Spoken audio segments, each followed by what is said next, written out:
आप सभी का आज के इस कार्यक्रम में हार्दिक स्वागत एवं अभिनंदन करते हैं। आज के कार्यक्रम की अध्यक्षता हमारे यहाँ की आदरणीय प्राचार्य प्रोफेसर मंजुला उपाध्याय मैम कर रही हैं। मैं एनसीसीबी की ओर से आपका हार्दिक स्वागत एवं अभिनंदन करती हूँ।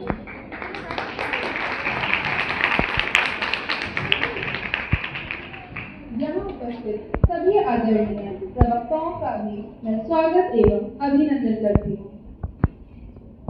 आज हम सब मिलकर एक ऐसे भविष्य की बात करने के लिए आज एकत्रित हुए हैं जो सिर्फ एक सपना नहीं बल्कि एक संकल्प है। एक ऐसा संकल्प जिसे हर भारतीय ने अपनी आंखों में बताया है।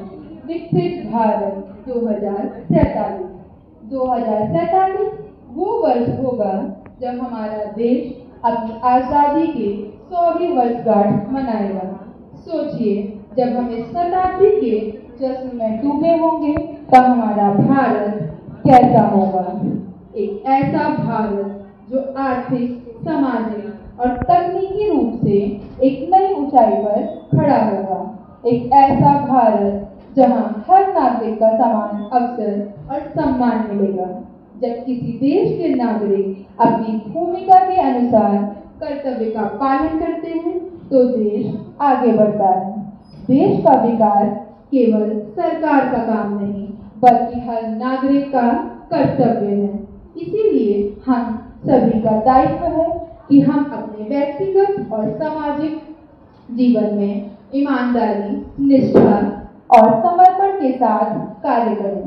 हमें शिक्षा, स्वास्थ्य, स्वच्छता और पर्यावरण संरक्षण जैसे क्षेत्रों में सक्रिय योगदान देना होगा।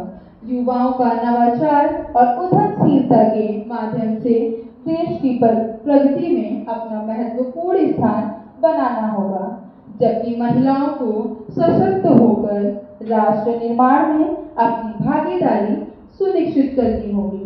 जब प्रत्येक नागरिक अपने कर्तव्यों का पालन करते हुए राष्ट्रीय हित को सर्वोपरि रखेगा, तभी हमारा भारत, विकसित भारत एक हकीकत में बदलेगा।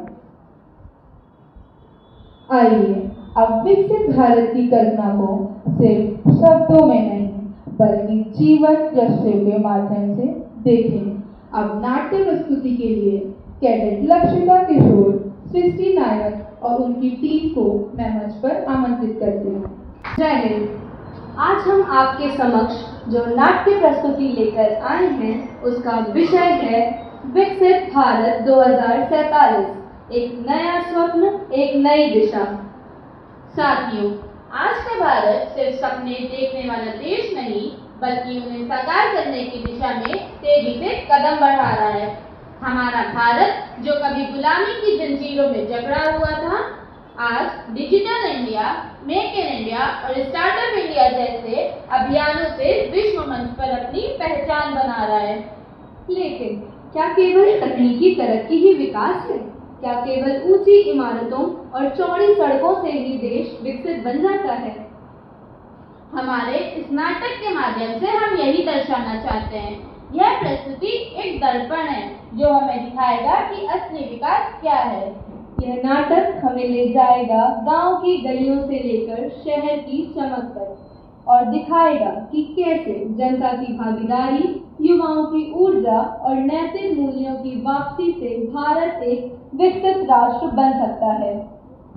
तो आइए मिलकर देखें और समझें कैसा होगा 2047 का भारत जब हमें आजादी के 100 वर्ष पूरे करेंगे। एक ऐसा भारत जहां हर बच्चा स्कूल जाए, जहां विज्ञान और संस्कृति दोनों साथ चले। प्रस्तुत है विकसित भारत 2047, हमारा सपना, हमारी जिम्मेदारी।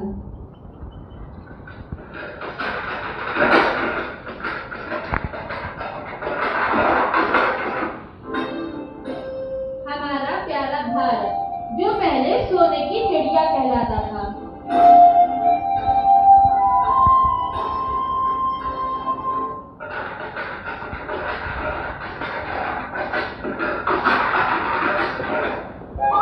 हरे भरे खेतों में किसान खेती करते हुए,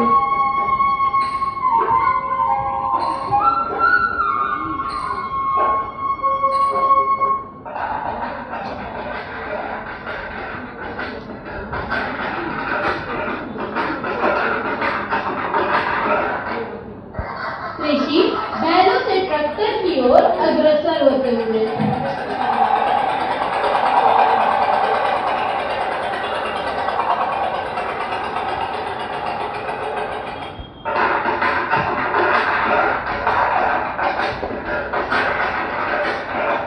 वो समय जब भारत पराधीन हुआ,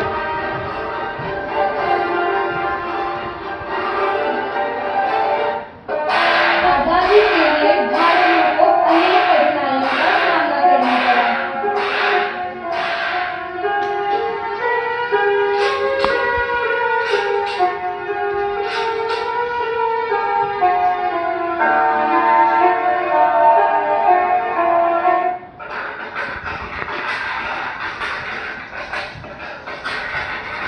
नमन है उन सभी वीर जवानों, स्वतंत्रता सेनानियों और नागरिकों को जिन्होंने अपने देश के लिए प्राणों की आहुति दी।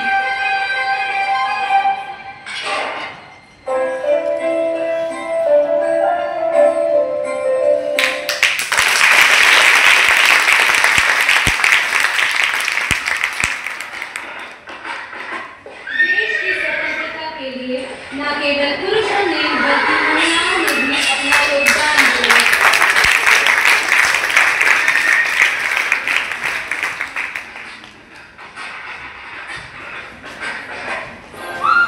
महात्मा गांधी का चरखा, जो स्वदेशी आंदोलन का एक महत्वपूर्ण प्रतीक बना।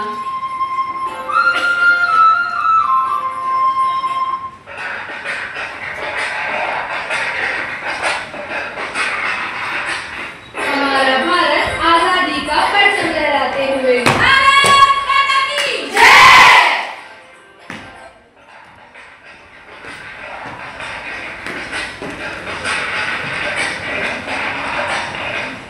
भारत एक धर्मनिरपेक्ष राज्य है, जहाँ सभी अपने धर्मों का पालन आस्था से करते हैं।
सुविधा का नया युग, मेट्रो और बुलेट ट्रेन।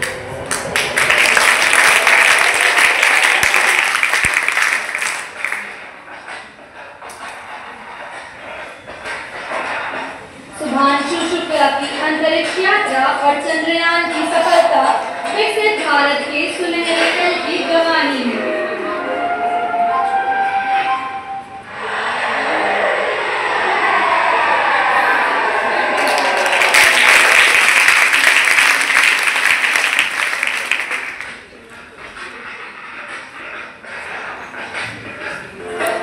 जब देश का हर हाथ तरक्की में लगेगा तभी बनेगा विकसित भारत।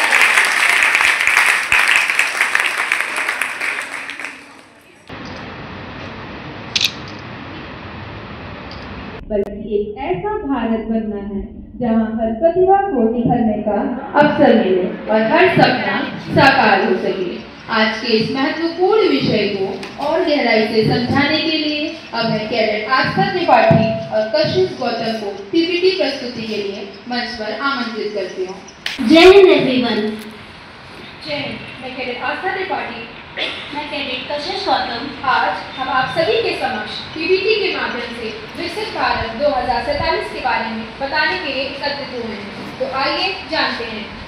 विकसित भारत 2047, यह भारत को 2047 तक एक विकसित राष्ट्र बनाने का सपना है। जब हम अपनी आज़ादी का 100वीं जयंती मनाएंगे, जिसको पूर्ण करने के लिए हमारी सरकार विभिन्न क्षेत्रों में लगातार ध्यान दे रही है। अब हम कुछ मुख्य उद्देश्यों पर बात करेंगे। इस लक्ष्य को पाने के लिए हमें प्रमुख क्षेत्रों पर काम करना होगा, जिनके नाम हैं economic growth and sustainable development, infrastructure development, social progress, governance and security, innovation, science and technology, environmental sustainability। आइए एक एक करके इन्हें विस्तार से समझते हैं। पहला है economic growth and sustainable development, आर्थिक विकास और सतत विकास। हमारा लक्ष्य है एक मजबूत अर्थव्यवस्था बनाना। इसके लिए हमें 7 से 10% की औसत वार्षिक वृद्धि दर हासिल करना होगा और जीडीपी को $30 ट्रिलियन तक पहुंचाना होगा। एआई, रिन्यूएबल एनर्जी और बायोटेक्नोलॉजी जैसे सेक्टर्स को भी बढ़ावा देना होगा। साथ ही साथ एमएसएमई और स्टार्टअप्स पर फोकस भी करना होगा। विकसित भारत 2047 का दूसरा उद्देश्य इंफ्रास्ट्रक्चर डेवलपमेंट, बुनियादी ढांचा विकास। किसी भी देश की तरक्की में उसका बुनियादी ढांचा बहुत ही ज़्यादा महत्वपूर्ण होता है। इसी को ध्यान में रखते हुए भारत बेहतर सड़कें, रेलवे, हवाई अड्डों का निर्माण कर रहा है ताकि शहर और गांव बेहतर तरीके से जुड़ सकें। भारतमाला और सागरमाला जैसी परियोजनाएं इसी दिशा में काम कर रही हैं। 2047 तक इंफ्रास्ट्रक्चर डेवलपमेंट के अंतर्गत लक्ष्य हैं सभी प्रमुख शहरों में आधुनिक मेट्रो नेटवर्क बनाना, तेज गति वाली यात्रा के लिए बुलेट ट्रेन लाना, साफ पानी और बेहतर सुविधाओं वाले शहर बनाना, गांव में इंटरनेट और आधुनिक सुविधाएं पहुंचाना। इन सभी प्रयासों का उद्देश्य है लोगों की रोजमर्रा की जिंदगी को आसान बनाना और व्यापार को बढ़ावा देना, जिससे यात्रा और सामान ढोने का खर्च कम हो सके। आइए अब इसे आगे बढ़ाते हैं। हमारा अगला उद्देश्य है सामाजिक प्रगति, सोशल प्रोग्रेस। विकसित भारत 2047 की परिकल्पना मानव कल्याण और सशक्तिकरण के विभिन्न आयामों को समेटते हुए समग्र सामाजिक प्रगति पर विशेष जोर देती है। इसमें स्वास्थ्य, शिक्षा, नारी शक्ति, महिला सशक्तिकरण, खेल, संस्कृति और एक संवेदनशील समाज का निर्माण है। शिक्षा क्षेत्र में रूपांतकारी सुधारों की योजना बनाई गई है, जिसमें आधारभूत साक्षरता और संख्यात्मक ज्ञान से मजबूत करना है। हमारा अगला उद्देश्य है सुशासन और सुरक्षा, गवर्नेंस एंड सिक्योरिटी। अच्छा शासन और सुरक्षित वातावरण विकसित भारत 2047 के लक्ष्यों को प्राप्त करने के लिए अनिवार्य है। सभी स्तरों पर प्रशासन में प्रभावी और नैतिक शासन प्रथाओं को अपनाना एवं राष्ट्रीय सुरक्षा को मजबूत करना, जिसमें शामिल है: पहला, रक्षा क्षेत्र में स्वदेशी क्षमताओं का विकास, दूसरा सशस्त्र बलों का आधुनिकीकरण। इसके अतिरिक्त भारत की राष्ट्र सुरक्षा को मजबूत करना एक प्रमुख प्राथमिकता है, जिसमें रक्षा क्षेत्र में स्वदेशी क्षमताओं का विकास, सशस्त्र बलों का आधुनिकीकरण भी शामिल है। अब हम जानेंगे इनोवेशन साइंस, नवाचार, विज्ञान और प्रौद्योगिकी। प्रौद्योगिकी भविष्य को आकार दे रही है और भारत इस क्षेत्र में बड़ी प्रगति कर रहा है। डिजिटल इंडिया ने पहले ही सरकारी सेवाएं जैसे बैंकिंग और शिक्षा को इंटरनेट के माध्यम से अधिक सुलभ बना दिया है। भारत निम्न क्षेत्रों में भी निवेश कर रहा है, जैसे आर्टिफिशियल इंटेलिजेंस और रोबोटिक्स एवं साइबर रक्षा, ताकि डिजिटल डेटा की सुरक्षा हो सके। हमारा अगला उद्देश्य है पर्यावरणीय स्थिरता। विकास प्रकृति की कीमत पर नहीं होना चाहिए। भारत अर्थव्यवस्था को बढ़ाते हुए पर्यावरण की रक्षा के लिए कदम उठा रहा है। इसका मुख्य ध्यान है सोलर और विंड एनर्जी जैसे नवीकरणीय ऊर्जा स्रोतों का उपयोग। दूसरा, कचरा प्रबंधन और जल संरक्षण से सुधार करना। राष्ट्रीय और मिशन भारत को स्वच्छ ऊर्जा की ओर ले जाने और जीवन ईंधन पर निर्भरता कम करने से मदद कर रहा है। हमारा अगला उद्देश्य है चिकित्सा विज्ञान, मेडिकल साइंस।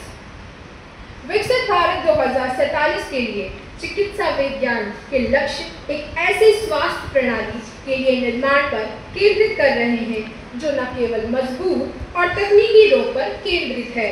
इसके कुछ मुख्य लक्ष्य हैं: सार्वभौमिक और समान स्वास्थ्य सेवा। विकसित भारत 2047 के लिए सरकारी पहल जो कि है digital India mission, startup India, Ayushman Bharat, skill India mission, PM गति शक्ति, नेशनल एजुकेशन पॉलिसी। विकसित भारत 2047 को प्राप्त करने में कई चुनौतियों का भी सामना करना पड़ा। सबसे पहले पॉपुलेशन ग्रोथ, बढ़ती जनसंख्या। बढ़ती जनसंख्या के साथ भारत को सभी के लिए पर्याप्त संसाधन, रोजगार और अवसंरचना सुनिश्चित करनी होगी। दूसरा, करप्शन। नीतियों को प्रभावी ढंग से लागू करने के लिए पारदर्शी शासन आवश्यक है। दूसरा, शिक्षा और कौशल। चौथा, पर्यावरणीय समस्याएं। अंत में मैं बस इतना ही बोलना चाहूंगी कि विकसित भारत 2047 एक मजबूत, आधुनिक और आत्मनिर्भर भारत का सपना है। इसका लक्ष्य है यह सुनिश्चित करना कि हर भारतीय को शिक्षा और स्वास्थ्य सेवा, रोजगार और आधुनिक संरचना के साथ अच्छा जीवन मिले। यात्रा लंबी है, लेकिन दृढ़ संकल्प के साथ भारत 2047 ग्लोबल लीडर बन सकता है। आइए एक कदम आगे बढ़ें, अपने राष्ट्र के विकास में योगदान दें।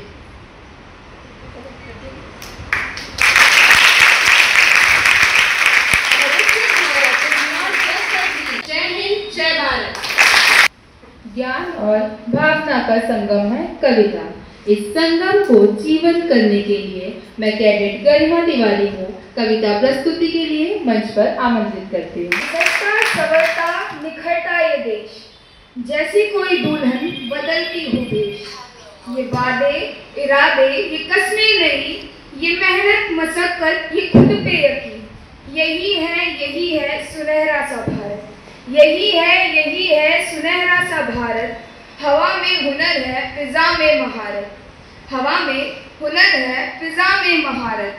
जमी को पलक को हुआ तब गुमान, जमी को पलक को हुआ तब गुमान। लिखा चांद पर हमने जय हिंदुस्तान, लिखा चांद पर हमने जय हिंदुस्तान। लहर है शहर है, लहर है शहर है ये बदलाव की। वतन के जतन से सजे ख्वाब की, वतन के जतन से सजे ख्वाब की। जता दो बता दो कि तुम कम नहीं, जता दो बता दो कि तुम कम नहीं। विजय का लहरना है परचम यही, विजय का लहरना है परचम यही। जहाँ तुम खड़े हो वहीं हो शुरू, जहाँ तुम खड़े हो वहीं हो शुरू। बना दो तुम भारत को सबका गुरु, बना दो तुम भारत को सबका गुरु, अमर वो अटल वो अमिट दास्तां, अमर वो अटल वो अमिट दास्तां, जिसके पन्नों पर लिखा हो जय हिंदुस्तान, जिसके पन्नों पर लिखा हो जय हिंदुस्तान। अब मैं हमारी आदरणीय प्राचार्य प्रोफेसर मंजुला उपाध्याय मैम को अपने आखिरी वचनों के लिए मंच पर आमंत्रित करती हूँ। जैसा कि हमने अभी कुछ साल पहले ही अमृत महोत्सव मनाया, उसके बाद हमने अमृत भारत या जो हमारा भविष्य का भारत है उसके लिए संकल्प लिया था विकसित भारत 2047। और आज स्किट के माध्यम से और पीपीटी के माध्यम से और बहुत ही सुंदर कविता के माध्यम से बहुत ही अच्छी, मैं कहूँगी बहुत ही शानदार प्रस्तुतियाँ आप लोगों ने दी, इसलिए आप सभी बधाई के पात्र हैं। और आपकी मैडम जो जिनके गाइडेंस में आपने ये सब किया, वो उनके लिए भी आप जोरदार तालियां बजाइए, वो भी बहुत बधाई की बात है। क्योंकि हम और देशों से लगता है कि हम थोड़ा सा पीछे क्यों हैं, क्योंकि शुरुआत ही अगर आप देखें तो स्किट में हुई थी कि भारत कभी सोने की चिड़िया हुआ करता था, यानी कि एक समय ऐसा था कि करीब 33% विश्व के व्यापार में भारत का हिस्सा था।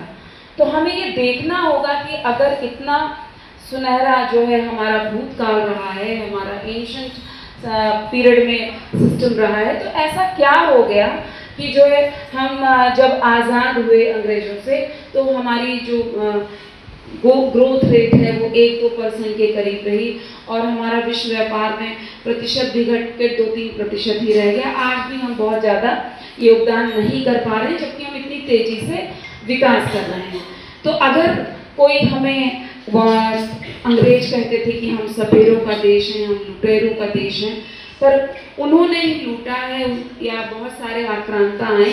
और भारत में क्योंकि ये सत्यनिष्ठा, ये राष्ट्रभक्ति की कुछ ना कुछ लोगों में कमी रही, जिन्होंने देश के साथ गद्दारी की और विभिन्न आक्रांता आते गए, चाहे वो मुगल हों, चाहे वो अंग्रेज हों, चाहे वो पुर्तगाली हों, सभी ने भारत को लूटा। मोहम्मद गजनवी को देखिए तो उसने भी कितने सारे मंदिरों को एकदम प्लंडर किया, जिसे हम कहते हैं तोड़ फोड़ दिया। और बहुत सारे आक्रांताओं ने हमारी सिर्फ जो संपत्ति है, जो समृद्धि थी, उसी को नहीं लूटा, हमारे कॉन्फिडेंस को तार-तार करने की कोशिश की, हमारा जो सामाजिक ताना बाना था उसको तोड़ने की कोशिश की, हमारी जो एंशिएंट विजडम थी और जो हमारी इंडियन नॉलेज सिस्टम थी, हमको हमेशा ये बताया गया कि बाकी चीज़ें महान थी और हम बहुत ही निम्न कोटि की सोच थी, हम बहुत ही अल्प विकसित थे, हमारे अंदर तो कोई प्रतिभा ही नहीं थी, हमारी कोई खोज ही नहीं थी। पर अगर आप इंडियन नॉलेज सिस्टम के अंतर्गत हमारी जो एंशिएंट कल्चर है उसको पढ़ें तो कितनी सारी चीज़ें हैं जो यहीं से जन्म ली हैं, बाद में उनकी खोज हुई। बस ये है कि विश्व ने भी उन चीज़ों को अपने द्वारा जो बाद में जिन लोगों ने खोज की उसका पेटेंट ले लिया या उसको ज़्यादा प्रचारित प्रसारित किया गया। इसीलिए आप देखिए, आप कोई भी कार्य करते हैं तो आपको वीडियो फोटो बनाने को कहा जाता है, क्योंकि आप कुछ भी करते रहो, अगर वो दिख नहीं रहा है, अगर आप उसको समाज में स्थापित नहीं कर रहे हैं तो आपकी चीज़ मानी ही नहीं जाती है। और भारत ने ये फेस किया था और इन सारी जटिलताओं के बाद जैसा कि अभी देखा कि कितने सारे बलिदानी हुए, कितने लोगों को फांसी चढ़ी भारत को आज़ादी दिलाने के लिए। तो ये हम सभी की, आज के जो युवा हैं, आप सभी की, हम सभी की रिस्पॉन्सिबिलिटी है कि जिन लोगों ने हमें आज़ाद कराने के लिए अपने प्राण गंवाए, जिनके परिवार बर्बाद हुए, जिन्होंने अपने बेटों और बेटियों को जो है हमारी रक्षा करने के लिए जो है या देश के लिए आज़ाद कराने के लिए अपनी बलि दे दी, आज भी जो हमारे सैनिक हैं, जो हमारे सैन्य ऑफिसर्स हैं, वो हमारी रक्षा करने में उनको भी जान की आहुति देनी पड़ती है। पर आज समस्याएं और विकट इसलिए भी हैं कि आज हम आतंकवाद से लड़ रहे हैं, आज हम भारत देश के अंदर ही बहुत सारी विघटनकारी शक्तियों से लड़ रहे हैं। तो इन सारी चीज़ों के प्रति आपको सजग सबल रहना होगा और सिर्फ किताबी नॉलेज ही नहीं ज़रूरी है। जब आप एक स्वतंत्र देश में रहेंगे, जब आप एक अच्छे वातावरण में रहेंगे, तभी आप जो है अपने भविष्य को भी संवार पाएंगे। तो भविष्य को संवारने के लिए छोटी छोटी आप प्रलोभनों में ना कभी फंसिएगा। और जब अपने देश की बात आती है, जब अपने संस्थान की बात आती है या अपने परिवार की बात आती है, तो कभी भी छोटे प्रलोभनों में फंसकर जो है इन किसी भी को भी क्षति नहीं पहुंचाना, ये आपका सबसे बड़ा उत्तरदायित्व है। क्योंकि शिक्षा जो है वो आपके सर्वांगीण विकास के लिए होती है। आप कैंपस में आए, एक जो आज की माध्यम स्किट के माध्यम से आपने दिखाया, जो पीपीटी के माध्यम से दिखाया, जो आपने कविता के माध्यम से दिखाया, देखिए आपको मंच मिला और आपके अंदर इतनी प्रतिभा थी और आपने उस प्रतिभा को प्रदर्शित किया। तो ये इस तरीके से आप जब रिस्पॉन्सिबल होकर, जब कैंपस में एंजॉय करते हुए ये करते हैं, तब ये आपके मानस पटल पर जीवन भर के लिए आपके लिए ये स्मृतियाँ तरोताज़ा रहेंगी। जब भी आप आगे लाइफ में आगे बढ़ोगे, किसी बड़ी नौकरी में लगोगे, कोई अपना कार्य करोगे, आपकी शादी ब्याह होगा, बच्चे होंगे, तो उसके बाद जब आप ये फोटोग्राफ्स को रिकॉल करोगे या आप अपने माइंड में ही सोचोगे कि हमारे कॉलेज में ये हुआ था, तो ये जो टाइम पीरियड होता है ये जीवन में दोबारा नहीं आता है। तो अपनी स्टूडेंट लाइफ को एंजॉय भी करिए, पर अपनी रिस्पॉन्सिबिलिटी भी समझिए और देश के प्रति, संस्थान के प्रति, देश के प्रति, अपने परिवार के प्रति, अपने प्रति, सबके लिए ये रिस्पॉन्सिबिलिटी समझिए। अपने गुरुजनों का सम्मान करिए, जो भारत की संस्कृति रही है उसके अकॉर्डिंग काम करिए। हम एआई की बात कर रहे हैं, हम डिजिटल इंडिया की बात कर रहे हैं, वो सारी चीज़ें ठीक है, पर हमें ये देखना होगा कि हमारे देश के लिए क्या अच्छा है। हमारे यहाँ, क्योंकि हम जानते हैं कि हमारे यहाँ पॉपुलेशन अधिक है, इसका मतलब हमारे यहाँ लेबर अधिक है, तो हमें ऐसी टेक्नोलॉजी अडॉप्ट करनी होगी, ऐसी पॉलिसीज अडॉप्ट करनी होगी कि हम अपने लेबर को एब्जॉर्ब कर सकें, यानी कि लेबर इंटेंसिव टेक्निक्स को हमें लेना होगा। अगर हम ऐसा नहीं लेते हैं तो बेरोजगारी बढ़ेगी। तो हम जब पॉलिसीज अडॉप्ट कर रहे होते हैं वेस्टर्न कल्चर से, तो हमारे लिए ये समस्याएं उत्पन्न होती हैं बेरोजगारी वगैरह की।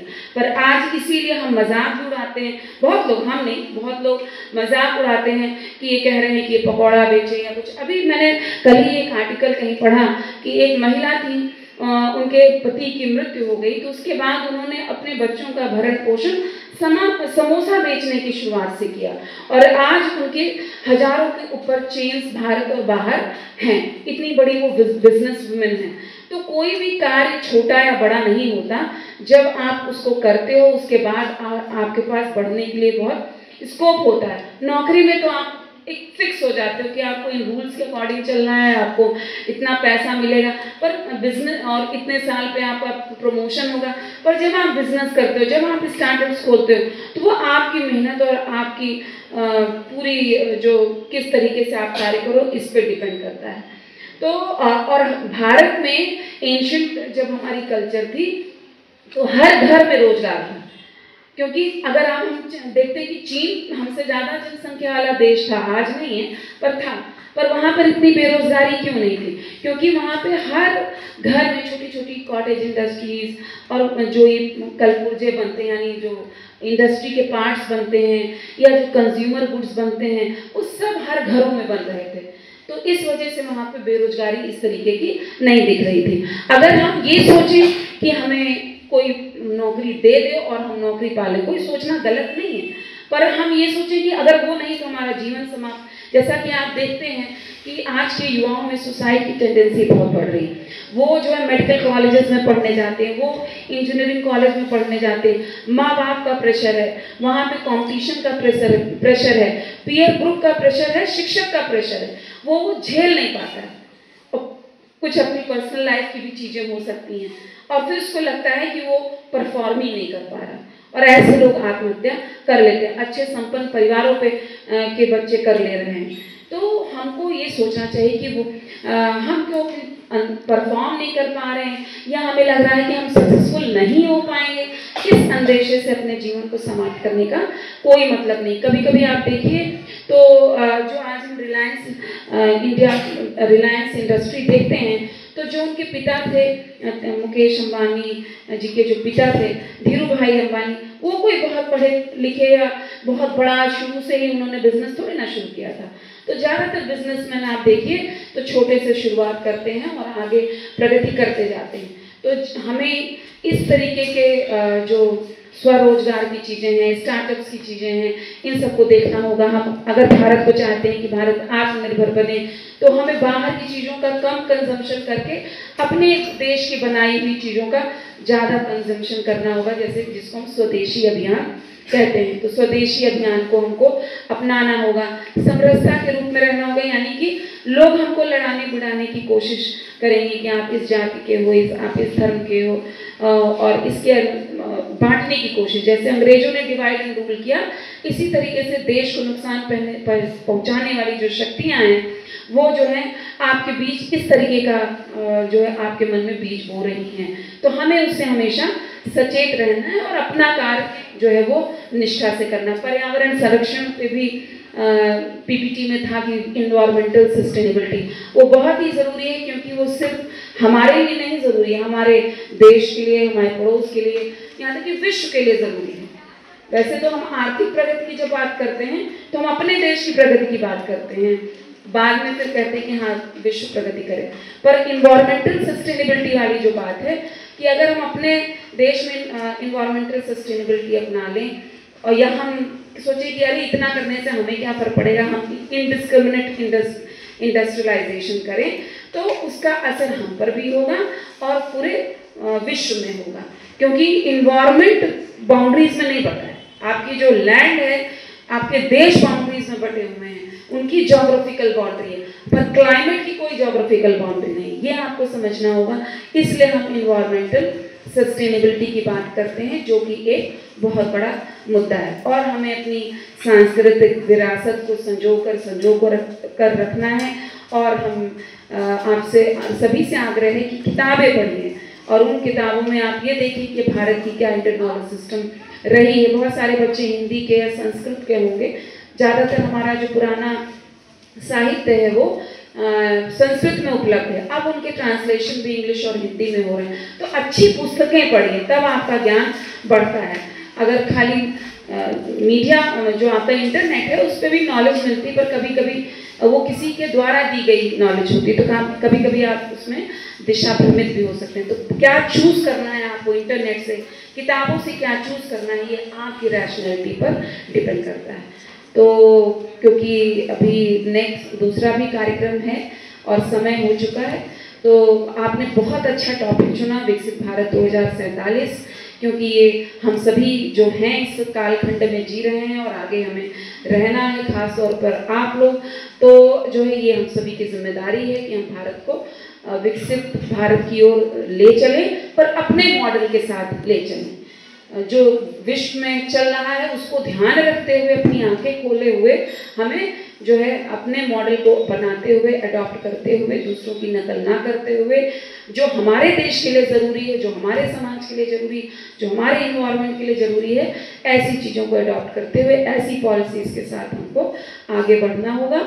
और तब हम जो विश्व गुरु बनने की सपना देखते हैं, यानी कि विश्व का राह दिखाने वाला लीडर नहीं कह रहे हैं, विश्व का लीडर नहीं कह रहे हैं, हम विश्व गुरु कह रहे हैं, यानी गुरु आपको राह दिखाता है। तो हम ऐसी राह दिखा सकें विश्व को। और देखिए कि कुछ चीज़ों में हम कदम रख रहे हैं, जैसे आप फॉर एग्जाम्पल योग दिवस के रूप में पूरे विश्व में मनाया जाता है 21 जून को, और उसको जो है अंतर्राष्ट्रीय पहचान मिली। तो इसी तरीके से और भी चीज़ें हैं जो हम चीज़ें डेवलप कर रहे हैं। पेटेंट्स लेना बहुत ज़रूरी है, जब इस तरीके का कंपटीशन है तो हमें अपनी चीज़ों का पेटेंट जरूर लेना चाहिए, क्योंकि हमारे एंशिएंट जो नॉलेज क्रिएटर्स थे उन्होंने अपने जो क्रिएट किया उसका पेटेंट नहीं लिया, तो उन्हीं की चीज़ों को और लोगों ने अपने यहाँ ले जाकर उसको दिखाया। क्योंकि जब अंग्रेज हुए, चाहे मुगल हुए या कोई और हुआ, तो जब उन्होंने यहाँ पर आक्रमण किया, हमारी चीज़ों को तहस नहस करके यहाँ से चुरा कर ले गए। कोहिनूर हीरा के बारे में तो जानते हैं, सब चुरा के ले गए। ऐसे न जाने कितनी चीज़ें चुरा के ले गए, तो हमारी नॉलेज भी तो चुरा के ले गए होंगे, ये हमें सोचना चाहिए। ऐसा नहीं कि सिर्फ आर्थिक चीज़ें चुरा कर ले गए होंगे। तो ये आंखें खोल के रहना समाज में जरूरी है, और एक बड़े सपने देखना ज़रूरी है, और आप सभी के वो सपने साकार हुए, इन्हीं शुभकामनाओं के साथ। बहुत बहुत धन्यवाद प्राचार्य जी का। और तुम लोग जो तालियां बजाई, वो जो संदेश उन्होंने अपने प्रेरणादायी कथनों से दिया उसके हिसाब से कम थी, तो एक बार जोरदार तालियां।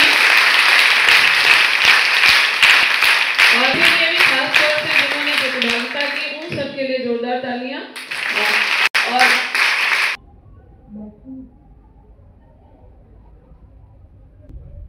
जो भी आप लोगों ने कार्यक्रम देखा वो विकसित भारत 2047 प्लान को लेकर के था और बहुत खूबसूरती से, जैसा कि प्रिंसिपल मैम ने भी कहा और आप सब ने इसको महसूस किया होगा कि आप ही के बीच के साथी, और उन्होंने बहुत अच्छी तरह से एक लघु नाटिका से उस बात को दर्शाया कि कैसे एक भारत पहले कैसा था, फिर बीच में उसकी स्थितियां कैसी हुई और फिर वापस हम उसी काल में जा रहे हैं और विश्व गुरु बनाने की दिशा में लगातार प्रयास कर रहे हैं।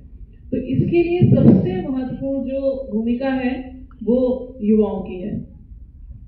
तो मुख्य बात यही है, उसको हम हड़बड़ाहट में नहीं यहाँ पर कहना चाह रहे थे, इसलिए युवाओं की सबसे महत्वपूर्ण भूमिका है इस विकसित भारत को बनाने में, जैसा कि प्रिंसिपल मैम ने भी कहा और हम लोग भी हमेशा कहते हैं, क्योंकि 2047 जो 100वां वर्ष होगा उस समय आप वहां पर होंगे, आप भविष्य के निर्माता हैं।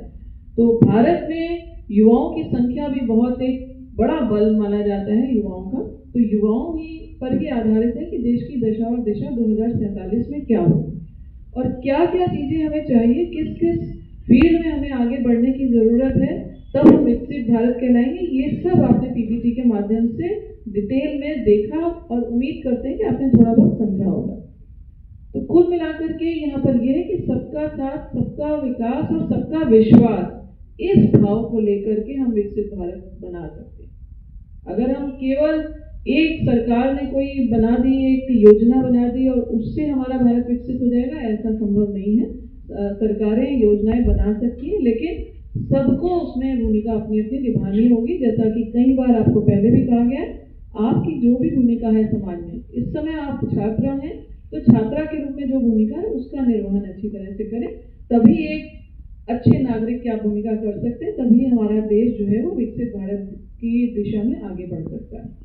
तो समावेशी विकास की बात हो रही है, आर्थिक रूप से सुदृढ़ भारत की बात हो रही है, सांस्कृतिक विरासत को संभाल कर रखने की बात हो रही है, आधुनिकता के साथ परंपरा का सामंजस्य करने की बात कर रहा है विकसित भारत। इन सब को जब हम जोड़ेंगे तब हम कह पाएंगे कि वास्तव में वो विकसित भारत है और विश्व गुरु बनने की दिशा में आगे बढ़ रहा है। तो आप सबसे यही उम्मीद है कि जो आज ये कार्यक्रम विशेष रूप से एनसीसी निदेशालय के निर्देशानुसार जरूर हुआ, हमारे commanding officer colonel doctor Dinesh Kumar Pathak sir के निर्देशानुसार हुआ, लेकिन इसको जानना हम सबका दायित्व है, हम सबका कर्तव्य है और इसके अनुसार हमें निरंतर आगे भी बढ़ना है। जब हमारा विकास होगा तो हमारे समाज का होगा, हमारे देश का होगा, फिर वैश्विक स्तर पर पूरे वसुंधरा का विकास होगा, जो कि भारत वसुधैव कुटुंबकम की नीति को लेकर के चलता है। तो एक बार फिर से आप सबके प्रयास के लिए एक बार जोरदार तालियां। और जैसा तो वो उसका समापन हम एनसीसी गान और राष्ट्रीय गान के साथ करते हैं, तो सभी अपने स्थान पर खड़े हो जाए।